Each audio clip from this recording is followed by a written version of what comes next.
Yeah, bone I'm, resin. I'm not gonna glorify it, but it starts. See, there's like the shot, and then the dogs bark, and then we go. Oh, okay. Okay, got it. Got it. Thank you. So I don't want to glorify it, but I'm absolutely curious. When the money went up, what was the substance of choice for the dog? It was all, look, I don't want to glorify it either, but it was always downers. Like I did stuff that took me up, but that wasn't my thing. I like to go down. And what it was I was scared. Had anxiety. I had depression. So I wanted to find oblivion. So I would take downers until I was out of it. You know what I mean? And so literally should have died 100 times. And that's not even hyperbole. Somebody upstairs wants to keep me alive, so I'm going to do the best I can for the rest of my time here on Earth. But yeah, it was downers, pain pills, the somas that they talk a lot about, Xanax, marijuana. It was all those things. And again, it was because I was scared. All of my stuff was fear-based. It was all about fear of responsibility, fear of rejection, fear of all these things. And fear's not real. You know what I mean? It's made up inside your head, and only in there does it live. And if I'm conscious of that, I can navigate that and talk myself down off that ledge I put myself on. Sorry, I had to rant there a little bit, but that kind of stuff interests me, and I love to talk about it. Next question. Kayfabe, bro. Fizzled and bathed. Cardinals 11, Bulls 5, or maybe that's Cardinals 11, 5 Bulls at Michael Berry Sr. wants to know. I know Michael Berry. You know Michael Berry. Yeah, he's a pastor.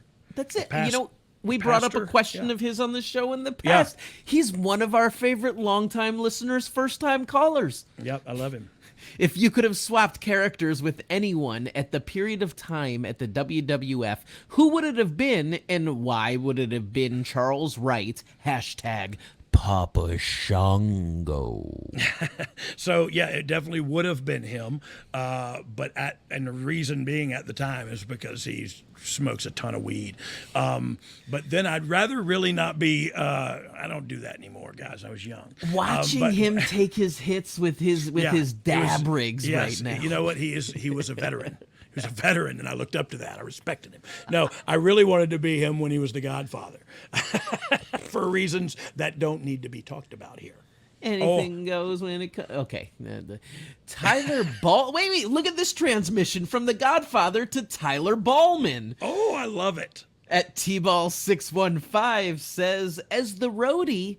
Oh, this is actually a great question. This is probably the best question that I should have asked earlier. As the roadie, what snacks were you in charge of getting for the road trips? And did you guys have a favorite cassette to listen to? That one's brilliant. Tyler Ballman, that's my favorite. Right. And I love that he used the cassette.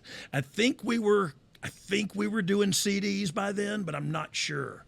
95, you got to be in CDs at that point. Yeah. So yeah, I had some CDs that we listened to a lot, and Jeff and I both kind of have a very eclectic style of music. Like we like all kinds of music, and I was in charge basically of the drugs. Jeff was in charge of the beer. So the snacks, look, sometimes we didn't even make it to eat snacks. So sometimes we're lucky we made it to the friggin' next town. So potential sponsorship deals. What was the beer of choice on the road trip rides? Oh, Miller Lite, and Fritos, chili cheese Fritos. When it comes to domestic, I'm a Miller Lite fan myself. All right. And I like the bullet bottles, the screw top metal bullet bottles. I thought you were going to say Bullet Bob. Well, I do like Bullet Bob, but I also like the bullet bottles of Miller Lite. They go down smooth. Smooth. You know what else goes down smooth? A nice tablet from BlueChew.com. When that package arrives, sir, your package has arrived.